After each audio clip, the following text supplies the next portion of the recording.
rejoint Jean-Michel Arsenault qui revient de vacances. Jean-Michel qui a profité évidemment de la belle séquence des Red Sox pendant ses vacances. Est-ce que son retour va coïncider avec quelques défaites? On verra.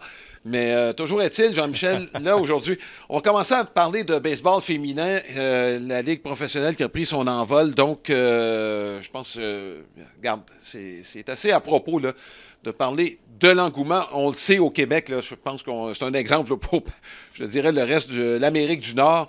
Donc, cette ligue-là là, qui, finalement, là, part, puis on espère que ça va être pour de bon. Là. On espère que ce ne sera pas là, seulement là, une année ou deux, mais que ça va vivoter. Là.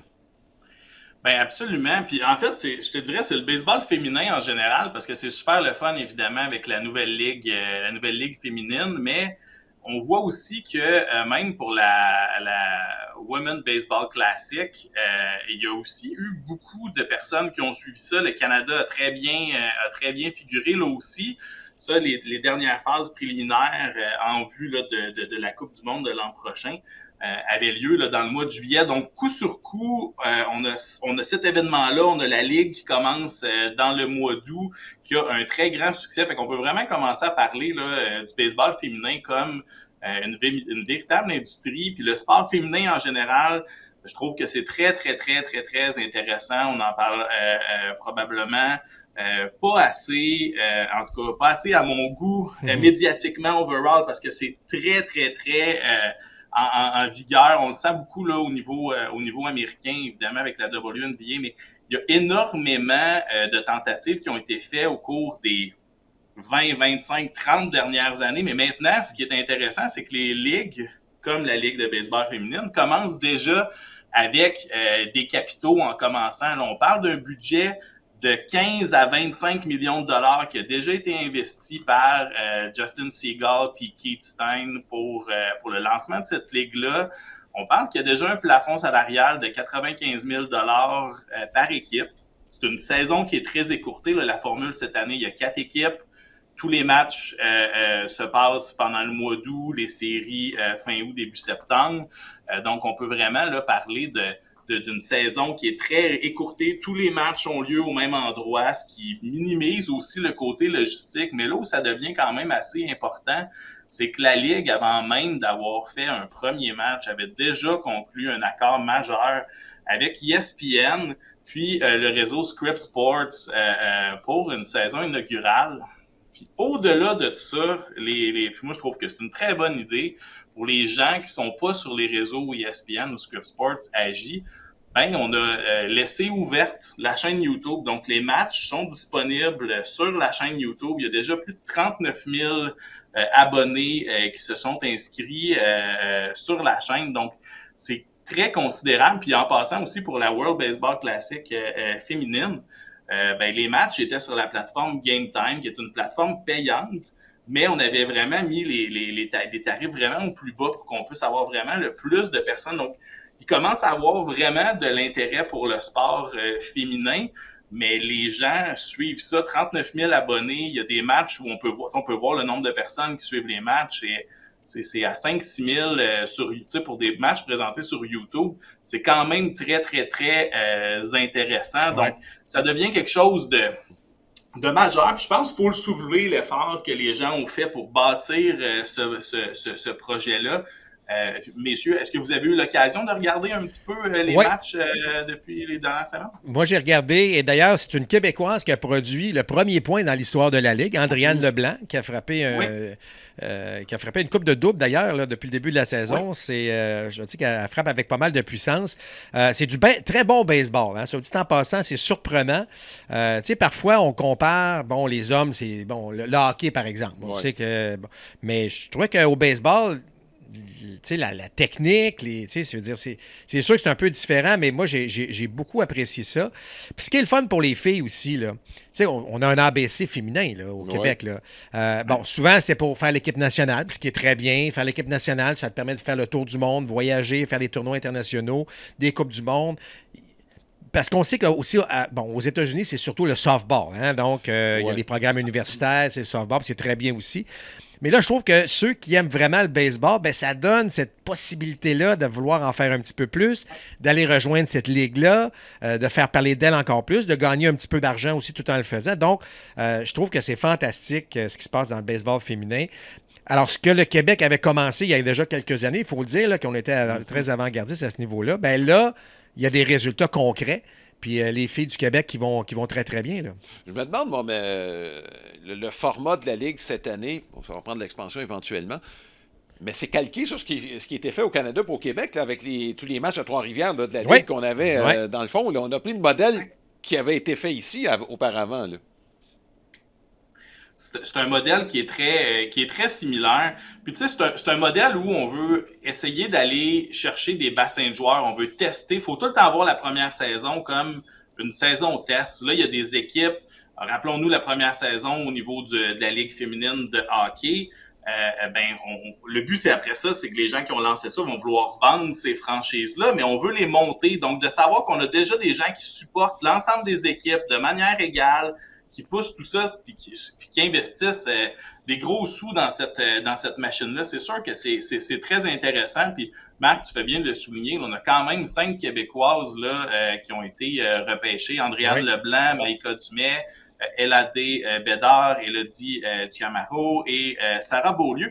Faut pas oublier aussi quelqu'un qui a joué un rôle important aussi là, dans la World Baseball Classic féminine, là, Alizée Gélina, qui va probablement un jour pouvoir se rendre à ce niveau-là si elle le veut. C'est quand même de très bon augure, je veux dire, 5 joueuses sur 4 équipes actuellement. C'est quand même un bel exploit, là. On n'a pas un Québécois dans les majeurs au baseball chez les gars encore, donc c'est de très bel augure, puis je trouve que c'est quand même très intéressant. Moi, je voulais le souligner, j'ai adoré le spectacle. Mm-hmm. Il y a des ajustements à faire. Tu sais, moi, je suis un fan de sport en général. J'aime beaucoup la NBA, puis j'aime beaucoup la WNBA. Puis c'est pas le même. Quand on regarde le sport, c'est le même, mais c'est pas appliqué de la même manière. Les filles vont trouver, puis les gens qui gèrent la ligue vont trouver un axe pour essayer de se démarquer un petit peu de ce que les gars font. Tu sais, la WNBA, si jamais vous avez déjà regardé des matchs, ben le jeu est beaucoup plus robuste que dans la NBA. Donc, ils ont trouvé un axe qui était... Puis bizarrement, les filles, ça joue plus robuste. C'est le même sport, mais c'est joué un petit peu différemment. Mais le baseball va trouver sa zone de confort, puis ça va être très, très, très intéressant. Le sport féminin, ça va être très intéressant à suivre dans les prochaines années. Là. Puis je trouve ça bien important de le souligner parce que le Québec fait très bonne figure en ce moment. Tu vas nous parler maintenant du Stade olympique de Montréal. Il y a des travaux, on sait, importants. On joue un peu à la cachette, je trouve, savoir qu'est-ce qu'on va faire avec le Stade olympique. Tu sais, il y avoir du baseball. C'est un peu ça la question. C'est ça. Regarde, est-ce que ça pourrait être ça pourrait être un stade temporaire advenant miraculeusement que quelqu'un s'intéresse à l'avenue d'une équipe, là? Ben, en ce moment, là, ça avait sorti dans les dernières semaines, là, il y avait des premières configurations pour les ajustements qui avaient été faits, puis on parlait plus pour les concerts, pour le soccer, le football. Donc, c'est sûr que c'est un petit peu, c'est décevant de pas voir qu'il y a du baseball. Ceci dit, c'est des plans préliminaires. Moi, je trouvais ça super intéressant d'amener cette nouvelle-là, puis je suis content qu'on ait pris un petit peu de temps avant d'en parler, parce que des fois, beaucoup de gens au Québec se sont lancés au barricade en disant « Ouais, notre stade, c'est du baseball. Il n'y aura plus de baseball peut-être au stade. » Puis, tu sais, pour de vrai, s'il n'y en a plus de baseball au stade, là, c'est pas la fin du monde parce que, de toute manière, il n'aurait pas laissé une équipe venir jouer. Le Major League Baseball protège son produit tellement bien. D'avoir un stade de transition. Tu sais, il y a un stade de 10 000 places à Las Vegas que l'équipe 3A avait. Major League Baseball les a pas laissés aller jouer là-bas, ils ont décidé d'amener ça à Sacramento pour être certain quand on arrive à Las Vegas, on crée une bonne impression dès le début, dans un stade avec les bonnes conditions. Tu sais, honnêtement, je suis pas devin, mais j'aurais été surpris qu'on accepte une phase de transition avec le stade. Si le stade sert, ça sera pour le soccer, ça sera pour d'autres sports. Puis s'il y a des gens qui amènent ça ici, de toute manière, ça sera déjà pas pour le stade olympique à temps plein. Ça serait intéressant de voir. Puis en même temps aussi, messieurs, on a quelqu'un qu'on connaît quand même très bien là, en Annie Larouche, qui devient la directrice du stade olympique. Fait que je suis certain que ça va aller bon train. Ça fait des années, puis là, je veux pas être désagréable et méchant avec les gens qui étaient là auparavant, mais ça prenait quelqu'un comme Annie, qui a les pieds groundés dans le sport depuis des années pour je pense, réussir à faire quelque chose de bien. Puis je trouve qu'ils ont vraiment choisi une personne en or là, pour ce projet-là. Donc, je suis certain qu'Annie va tirer son épingle du jeu, mais surtout va s'assurer qu'on a un stade qui sert, que ce soit pour le baseball, que ce soit pour d'autres sports, mais au moins que ça va servir. Parce que ça va faire du bien, Jean-Michel. Moi, je vais te dire, là, j'ai été aux expos longtemps. La relation expo et la Rio, c'était pas toujours joyeux.